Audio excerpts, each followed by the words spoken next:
Should we move on, Chris, and talk about a quite colourful story that you picked out and you've written about, which is this new kind of low-level epidemic of people who are engaging in some quite risky, quite self-destructive behaviours, everything from buying clothes they don't need to developing gambling addictions to all sorts of more fruity things. That's the word I was searching for. Because they've been prescribed a certain type of medication for a condition I'll admit I wasn't aware of called restless leg syndrome. Do you want to fill us in on some of the details and some of the quite colourful examples? Yeah, it's a quirky story, Tom.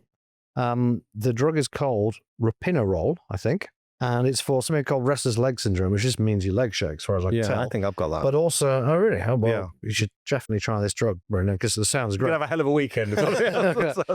And also for Parkinson's, which also, of course, involves a certain amount of shaking. And this drug basically calms down the shaking, presumably. But the BBC have been unearthing story after story of people with odd side effects from this drug. Lots of sort of compulsive, hedonistic behaviour. I'll read you a few summaries of people's experience. And most of these names are not their real names; they've been changed by the BBC, but we'll go with them.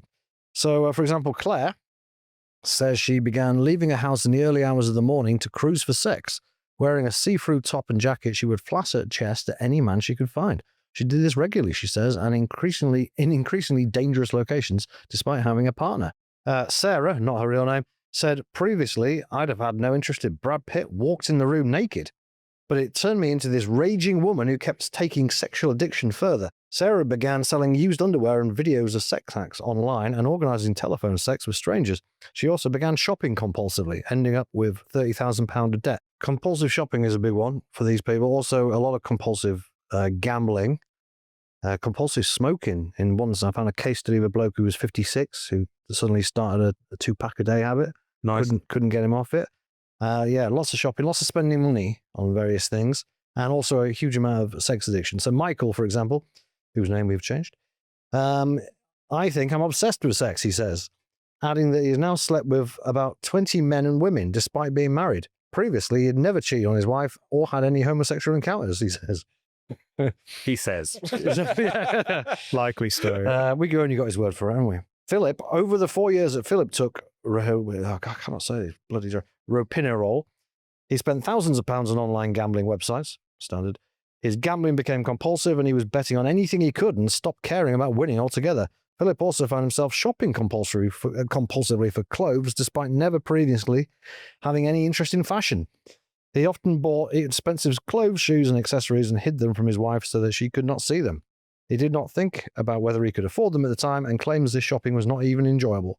Philip also felt compelled to go on 3-day-long fishing trips every single week. He became obsessed with purchasing excessive amounts of fishing equipment, much of which he never used and gave away for free. And finally, Sarah, she found that her dad was spying on her mum. This sounds more like psychosis, to be honest, but I'll read it anyway. You make your own mind up. During the pandemic, Sarah had grown increasingly alarmed about her father's secrecy and wanted to see what he'd been spending his time doing. In the loft, she discovered reams of handwritten notes and a dozen recording devices he had been using to bug his own home. In writing and on tape, he had documented innocent sounds his wife had made as she moved around the house and while she slept to try to prove she was having an affair. He had also catalogued details of numerous chat lines and porn websites he'd been obsessively using, so that's more standard ropinirole behaviour. It was only when Sarah took him to see his specialist nurse 5 years ago that she learned the medication her father was on could have such extreme side effects. Oh, said the nurse, he's gone down the Randy route, has he? So this is clearly it is a well-recognised side effect. It does apparently say on the label, I think the phrase he uses increases libido, which slightly downplays the extent to which it does.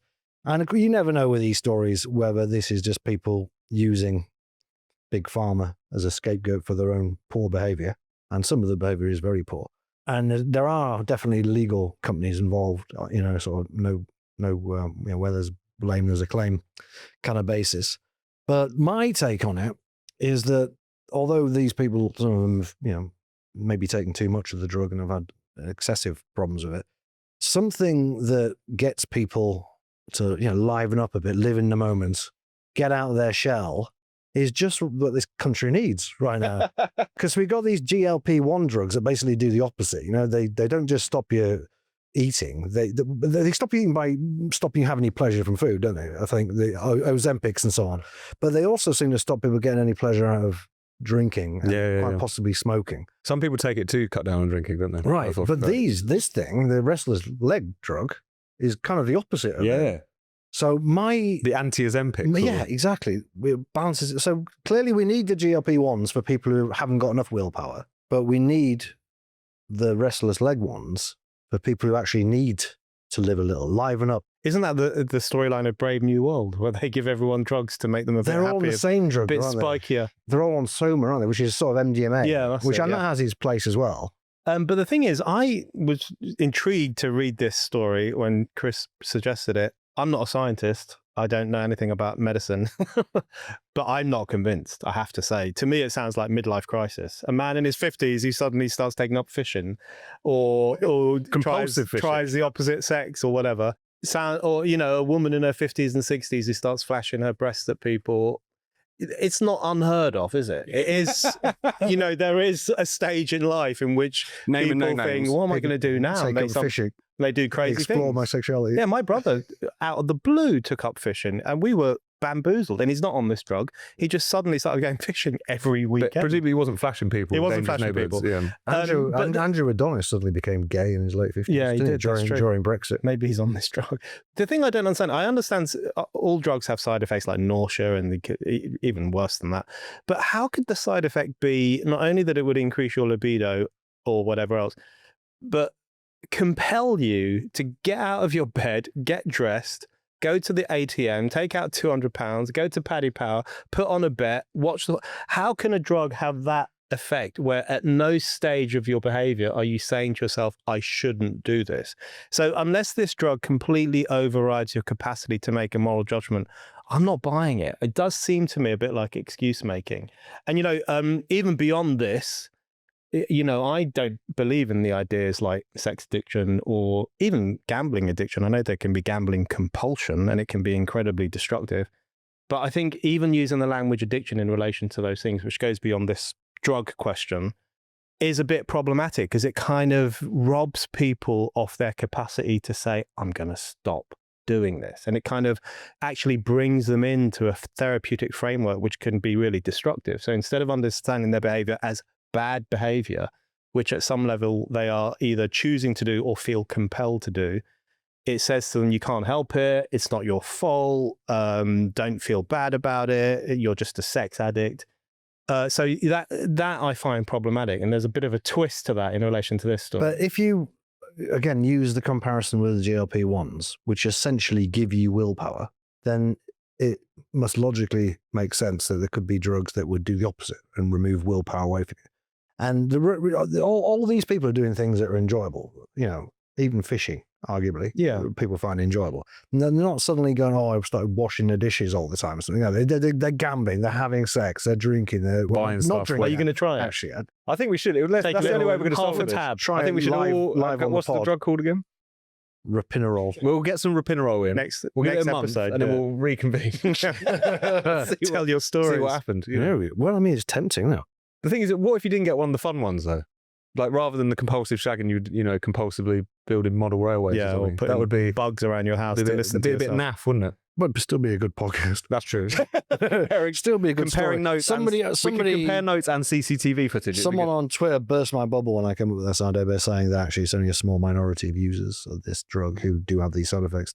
Most people's side effects are just like nausea and throwing up. Boring. But there's also that causality issue. I don't even know if that's the right word, but sometimes things are seen as a consequence of a drug, but they're actually a consequence of something else. Like, do you remember Roaccutane, which is the drug people take for severe acne?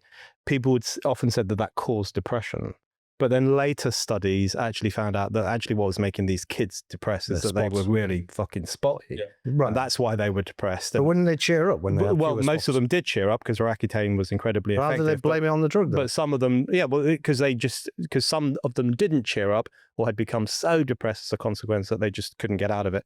So it was then blamed on the drug. So I don't know. I just think it's a bit easy to rush to this kind of big pharma bashing, isn't it? Oh yeah, and But I do obviously think- I'm always going to stand with Big Pharma. Yeah. You should do a If- Someone's got controlled. to, yeah. You should do a controlled experiment. They have basically done well. Yeah, not okay, on myself. Yeah. Yeah, there is a lot of science behind this. I wouldn't even mention this stuff if there's any chance of getting sued by GlaxoSmithKline. They've actually withdrawn the drug in America, and there is a lot of research involving lots of people where definitely there are impulse control disorders which are acknowledged by even the manufacturer.